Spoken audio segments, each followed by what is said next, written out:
अस्सलामु अलैकुम वरहमतुल्लाह।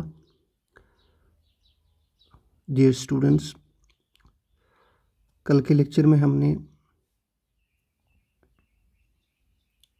पढ़ लिया था बेटा introduction about aldehydes and ketones. Now today we are going to go for structure of carbonyl group. Structure of carbonyl group.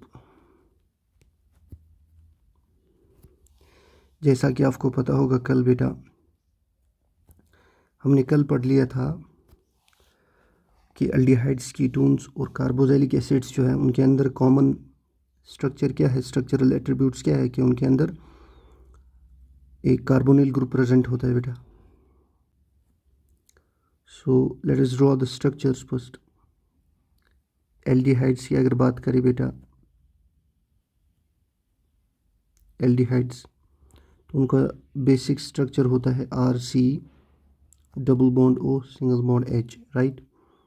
Ketones की बात करें, कीटोन्स का बेटा स्ट्रक्चर होता है RC double bond O single bond R। और अगर carboxylic acids की बात करें तो उनका स्ट्रक्चर क्या होता है RC double bond O OH। ठीक है बेटा, तो इन तीनों के अंदर कॉमन फैक्टर क्या है बेटा, that is the carbonyl group. Okay, ये रहा बेटा वो कार्बोनिल ग्रुप जो तीनों के अंदर बेटा सेम है। तो अगर इस कार्बोनिल ग्रुप का स्ट्रक्चर आज हम पढ़ेंगे बेटा,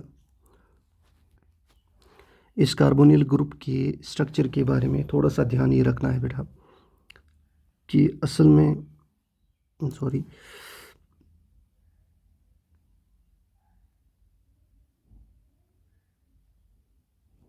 carbon double bonded with oxygen, right, और इसके दो सिंगल बॉन्ड होते हैं, they are lying apart at 120 degree.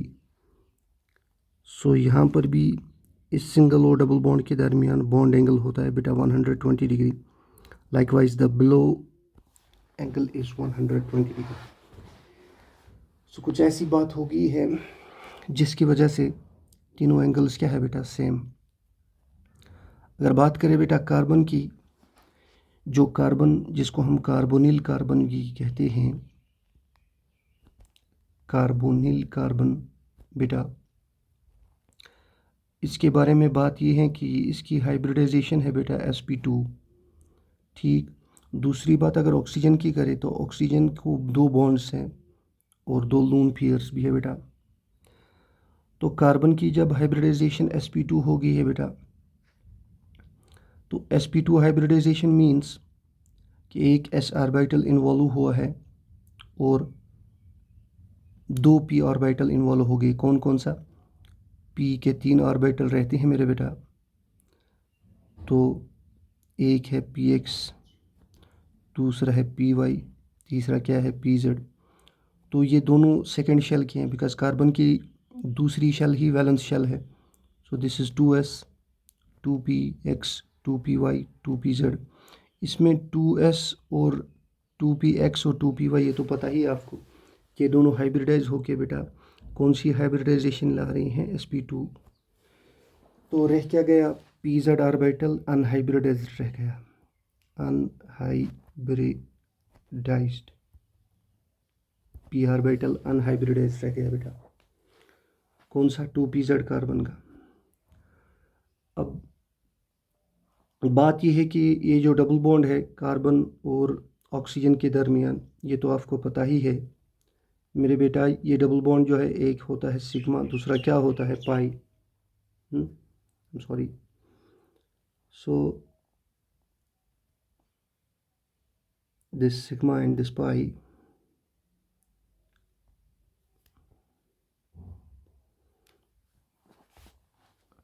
according to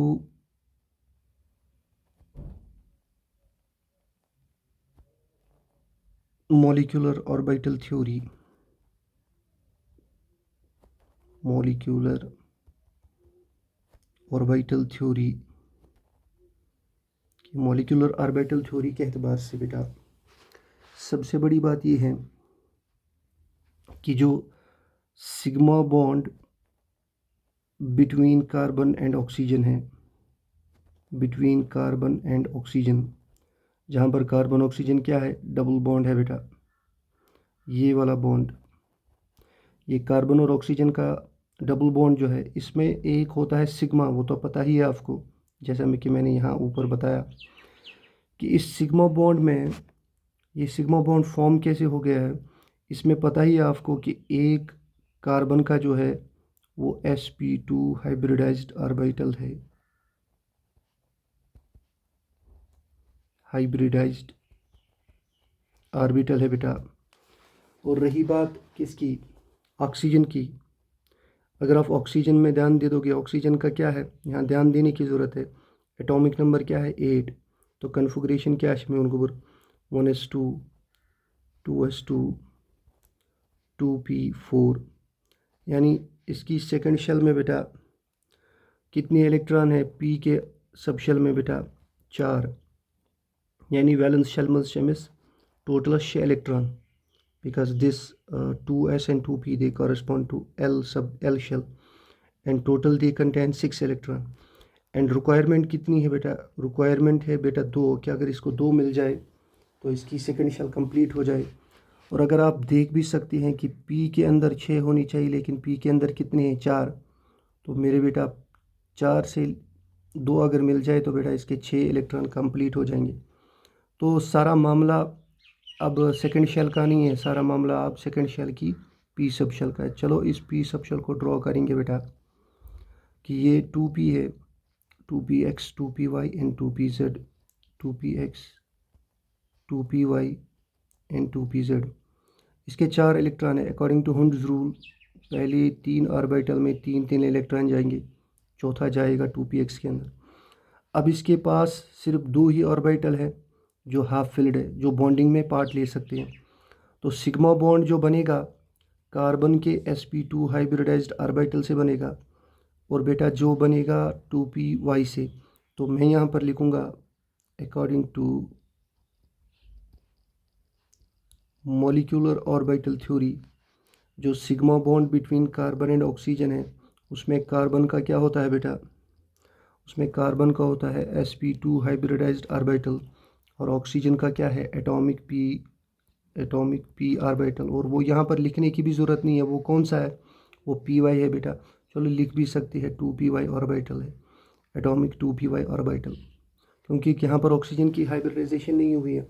तो इसको क्या कहेंगे हम, इस सिग्मा बॉन्ड को, इसको कहेंगे, सिग्मा बॉन्ड को कहेंगे हम sp2py सिग्मा। अब रही बात बेटा पाई बॉन्ड की, पाई बॉन्ड में आपको पहले ही पता है कि आपका जो पाई बॉन्ड है बिटवीन कार्बन एंड ऑक्सीजन, उसमें कार्बन का कौन सा अनहाइब्रिडाइज्ड ऑर्बिटल रहता है, that is 2pz। Let me just highlight it, this is the 2pz orbital of carbon which is unhybridised. तो पाई बॉन्ड आपको पता ही होना चाहिए कि पाई बॉन्ड कहाँ से बनता है, तो मैं यहाँ पर पाई बॉन्ड की डेफिनेशन लिखूँगा, I am sorry for that. तो पाई बॉन्ड बनता है between unhybridised orbital, unhybridised orbital, यानी अगर pz होगा वो दूसरे pz के साथ बनेगा, यानी अगर कार्बन और कार्बन के दरमियान डबल बॉन्ड बनेगा। लेकिन यहाँ पर कार्बन और ऑक्सीजन के दरमियान डबल बॉन्ड बनता है, यानी ऊपर वाला जो पाई बॉन्ड है, तो इसमें कार्बन का होगा बेटा ऑब्वियसली pz ऑर्बिटल, ठीक है बेटा। और ऑक्सीजन का क्या होगा बेटा, ऑक्सीजन का है मेरे बेटा pz atomic orbital, atomic orbital बेटा, pz एटॉमिक ऑर्बिटल।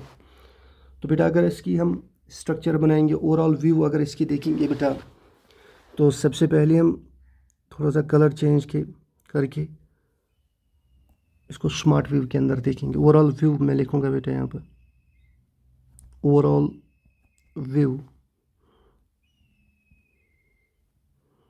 देखो बेटा ओवरऑल व्यू क्या रहेगी, ये है बेटा कार्बन, ठीक, और ये है बेटा ऑक्सीजन, ठीक। इनके दरमियान जो सिग्मा बॉन्ड बना है उसमें क्या है, sp2 और py, और ये बेटा हाइब्रिडाइज्ड है, और ये है एटॉमिक ऑर्बिटल।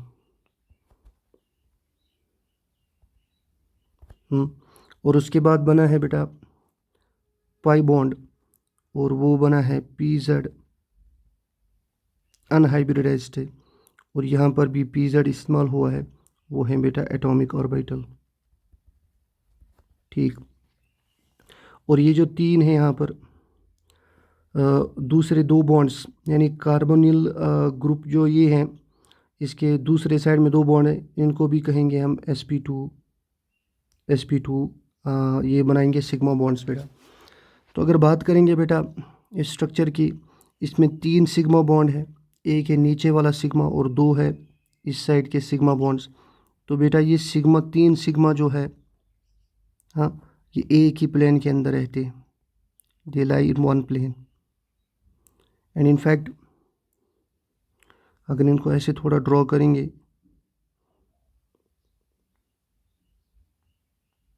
चलो इसको थोड़ा सा अच्छी तरह से ड्रॉ करते हैं बेटा, पहले ही डब्बा बनाएंगे बेटा,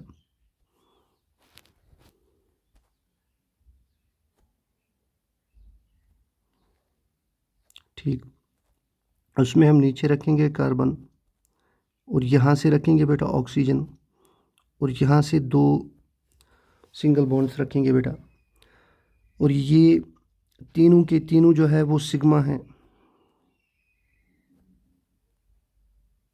ये तीनों के तीनों क्या है, सिग्मा बॉन्ड है बेटा।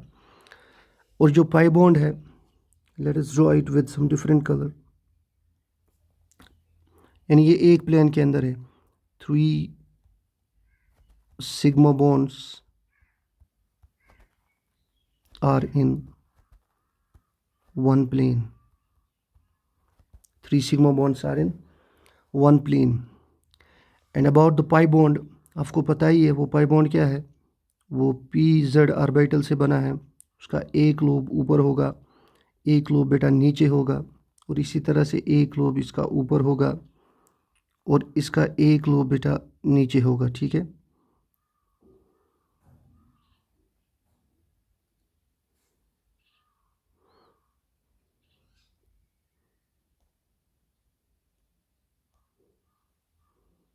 थोड़ा सा इसको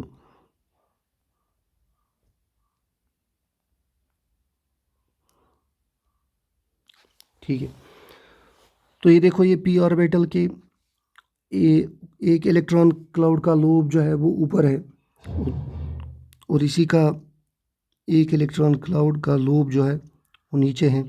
सो आई मीन टू से कि पाई इलेक्ट्रॉन क्लाउड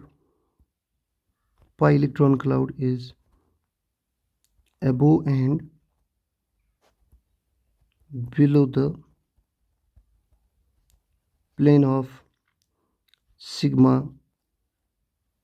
orbitals या सिग्मा बॉन्ड्स।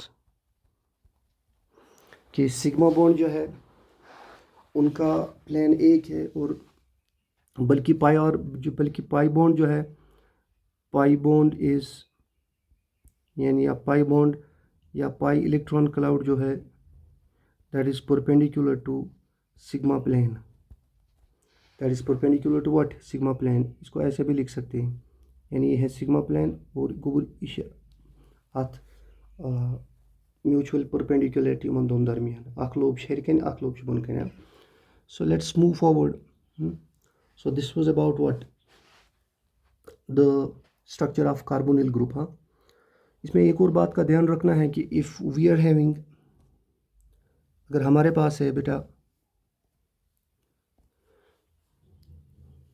एक कार्बन और डबल बॉन्ड ऑक्सीजन के साथ है बेटा, यहाँ हाइड्रोजन है और यहाँ पर भी बेटा हाइड्रोजन है। You know that this oxygen is containing 2 loon pairs, और इन लून पेयर्स ये भी बेटा प्रेजेंट होते हैं ऑर्बिटल्स के अंदर। हाँ, और ये भी अपने अपने ऑर्बिटल्स में प्रेजेंट होंगी।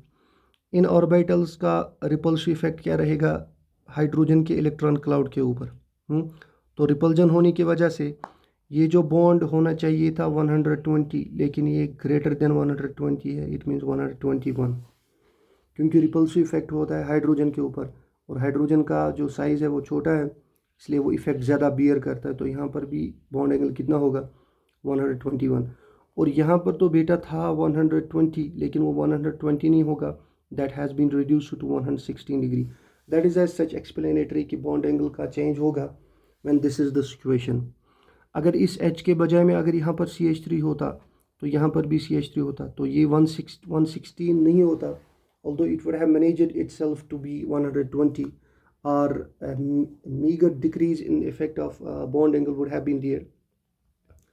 But we cannot assume that case, that restraint from hydrogen, because they are smaller in size and their electron cloud is more affected by what?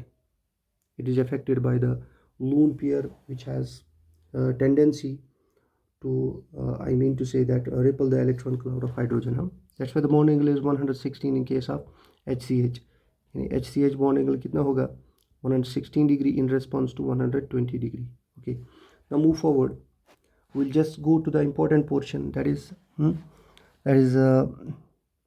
I mean to say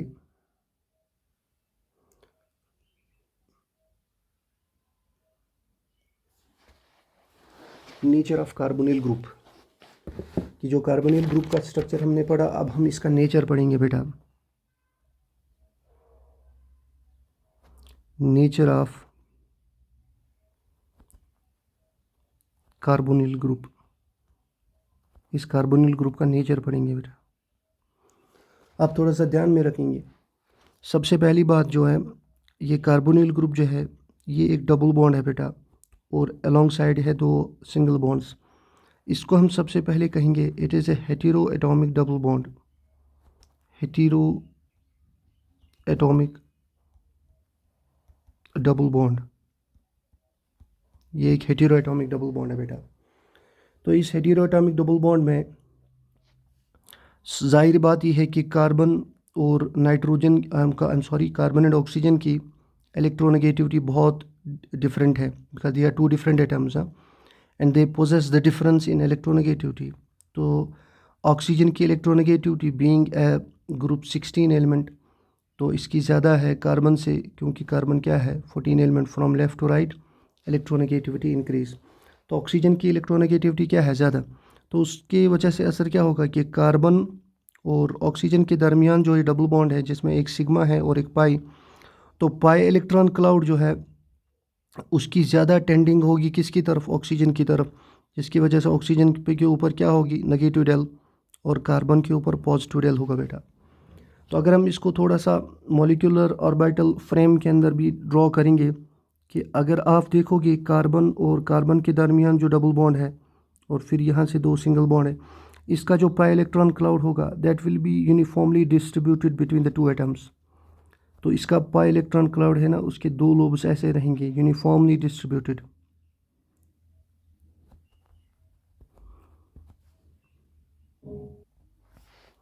इसके बरक्स बेटा अगर आप carbon oxygen की बात करेंगे जहाँ पर electron cloud जो है वो यूनिफॉर्मली डिस्ट्रीब्यूट नहीं हुआ होगा, उसका ज़्यादा पोर्शन किसकी तरफ होगा, that will be more directed towards what, oxygen from above as well as from below. तो जिसकी वजह से एक डिस्टॉर्शन इन इलेक्ट्रॉन क्लाउड होगा, एक I mean to say an irregularity in the distribution of electrons होगी। तो यही वजह है कि ऑक्सीजन के ऊपर क्या है नेगेटिव डेल चार्ज हम डालते हैं, because the more electrons are present over there, and in response carbon के ऊपर क्या है, that is small del positive charge. So we will call this as dipole. तो हमारा कार्बोनिल जो है हम इसको सीधे कहेंगे बेटा एक dipole.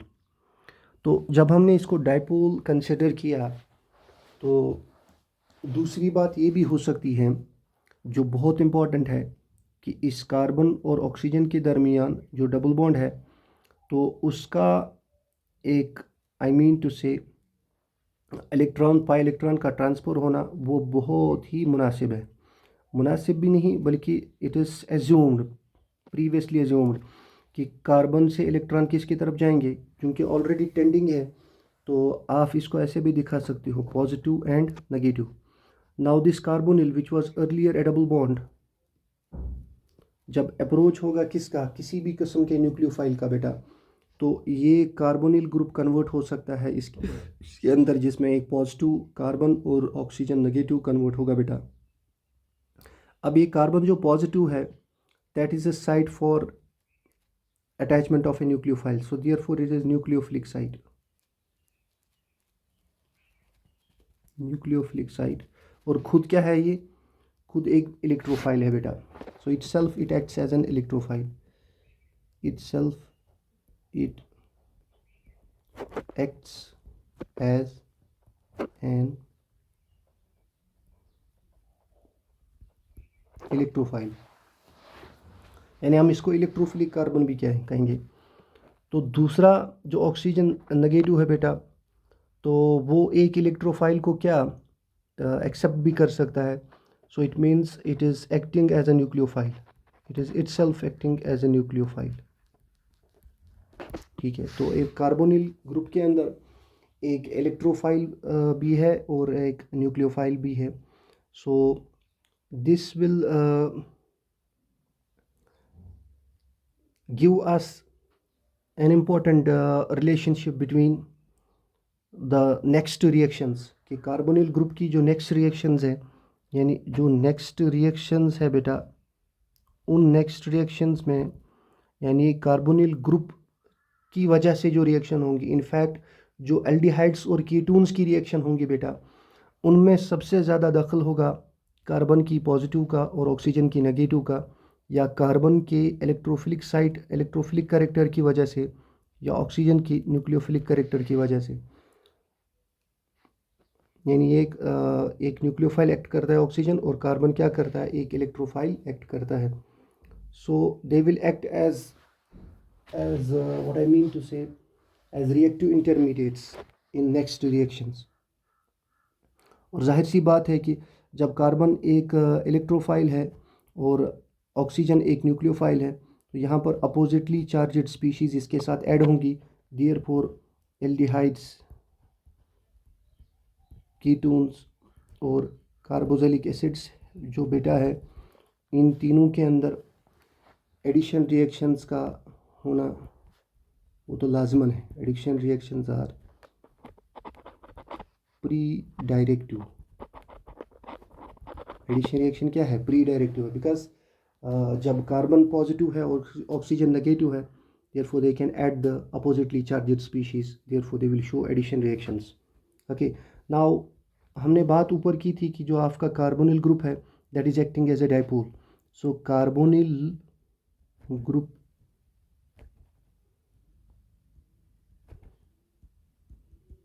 Acting as a dipole, ज़रूरी बात है जब ये डाइपोल बनेगा, so will show it like that, this is a carbonyl group with the positive del on carbon and negative del on oxygen. Likewise, we will draw another carbonyl group with oxygen as negative del and carbon as positive del. अगर इन ये जो है for example this is an aldehyde and this is an aldehyde, and obviously they are the molecules of the same aldehyde. So इसके दरमियान अगर हम water को रखेंगे बेटा, because you know water is having hydrogen as del positive and oxygen as what, del negative, so there would be interaction between oxygen of the carbonyl and hydrogen of the water. So miscibility with water is as understood, miscibility with water, miscibility with water कि इनके दरमियान जो है ये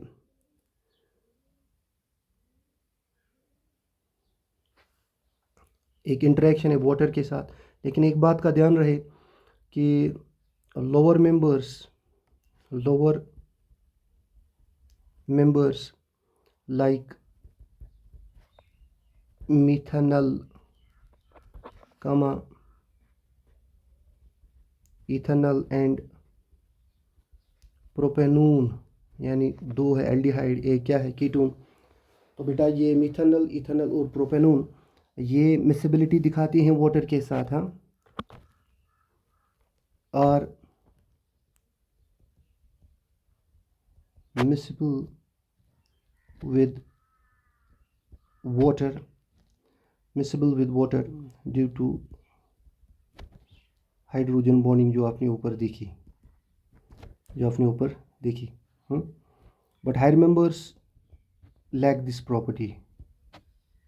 Higher members lack this property. Why? क्योंकि जो alkyl chain है उनका बल्क जो है that increases as bulk of R chains increase, therefore rendering carbonyl to be less miscible, rendering carbon to be less miscible।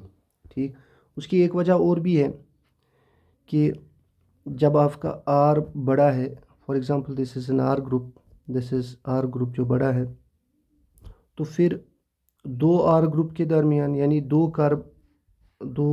Molecules के दरमियान surface area ज़्यादा होने की वजह से जो है इनके दरमियान इंटरेक्शन ज़्यादा होगी। Know why?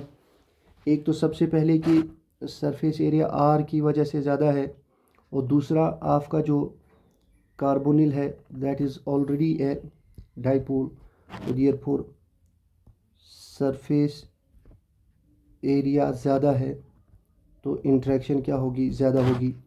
और दूसरी है बेटा डाइपोल डाइपोल इंटरेक्शन, तो इन दोनों के दरमियान इंटरेक्शन ज़्यादा है, so they will I mean to say ये ज़्यादा प्रेफरेंस देंगे अपनी ही इंटरेक्शन की तरफ, और वाटर के साथ इनका मिसिबल होना that would not prove more fruitful. हाँ, इसके बकदर जो है एक ज़रूरी बात यहाँ पर ध्यान में रखनी है कि जब सरफेस एरिया ज़्यादा होगा,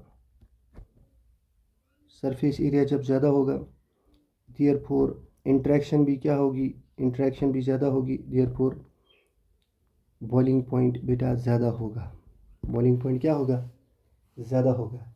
इसीलिए आप देखेंगे कि लोअर मेंबर्स जो है, लोअर मेंबर्स उनकी इंटरेक्शन ज़्यादा नहीं है, have less interaction due to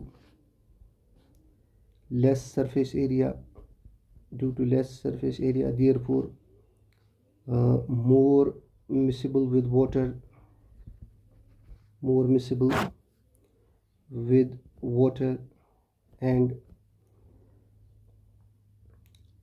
low boiling liquids, low boiling point की वजह से वो low boiling liquids है, यानी उनका boiling point बहुत कम है। एसीटोन की अगर बोतल आप ओपन रखेंगे बेटा तो वो बोतल जो है that will evaporate at room temperature, यानी वो पूरी की पूरी बोतल जो है वो खाली हो जाएगी। ठीक, अब आपके पास एक क्वेश्चन है कि अगर सॉल्युबिलिटी और मॉलिक्यूलर मास के दरमियान बात की जाए, solubility is inversely proportional to molecular mass of a molecule, क्योंकि जब मॉलिक्यूलर मास बढ़ेगा यानी साइज़ बढ़ेगा तो उसकी सॉल्युबिलिटी वाटर के साथ कम है, because they are themselves in a sort of interaction. अब यहाँ पर एक और बात का ध्यान रखना है कि अगर आपके पास एक आर चेन है दैट इज़ स्ट्रेट, और दूसरी आर चेन है वो ब्रांचेड है, तो सरफेस एरिया किसका ज़्यादा रहेगा, सरफेस एरिया रहेगा ज़्यादा इसका, सरफेस एरिया और इसका सरफेस एरिया यहाँ ज़्यादा रहेगा। And you know surface area जो है that is directly proportional to interaction between molecules के दरमियान क्या है बेटा, interaction, therefore high boiling point. तो नतीजा क्या निकला कि surface area is directly proportional to boiling point. तो स्ट्रेट का क्या होगा, स्ट्रेट का ज़्यादा बॉइलिंग पॉइंट होगा देन ब्रांचेड। स्ट्रेट चेन्स का ज़्यादा बॉइलिंग पॉइंट होगा क्या, ब्रांचेड से बेटा। और ये उसमें एक और बात का ध्यान रखना है कि ओवरऑल सॉल्युबिलिटी जो है, overall solubility of carbonyl compounds, overall solubility of carbonyl compounds is in organic solvents like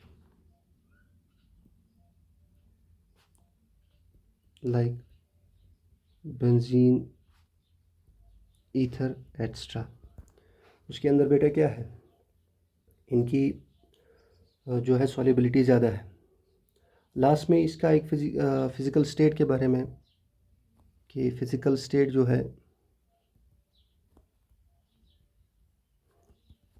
physical state जो मिथेनॉल है, मिथेनॉल आई मीन टू से, वो गैस है रूम टेम्परेचर, इस गैस एट रूम टेम्परेचर बेटा। और ethanol is volatile liquid, ethanol is a volatile liquid. और others जो है, अदर्स आर ईदर लिक्विड्स या सॉलिड्स एट रूम टेम्परेचर। और अबाउट ऑर्डर जो आपको पहले ही पता है कि हायर मेंबर्स का जो ऑर्डर है वो दैट इज़ हाईली प्लीजेंट। जैसे आपने सिनामेल्डिहाइड देखा, आपने देखा मीडो स्वीट, और आपने बेटा देखा सबसे पहला क्या हमने देखा था, इट वाज वेनिला, उनका एसेंस है। So lower members are pungent smelling, lower members are pungent smelling, pungent smelling, but higher members are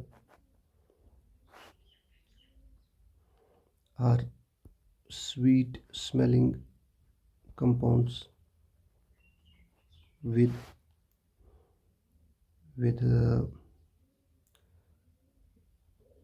a good essence, या जिसको हम टेस्ट भी कहते हैं।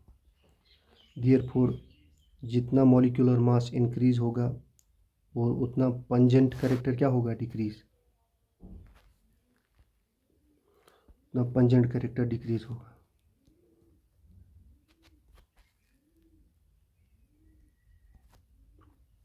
तो ये रही बात बेटा इसकी फ़िज़िकल प्रॉपर्टीज़ के दरमियान भी। और जिस फ़िज़िकल प्रॉपर्टीज़ का ताल्लुक़ किसके साथ है, इसके कार्बोनिल कैरेक्टर के साथ है। So this is all together what we have today understood.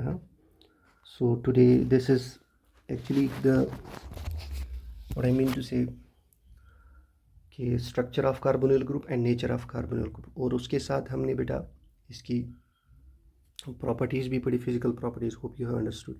अस्सलाम वालेकुम।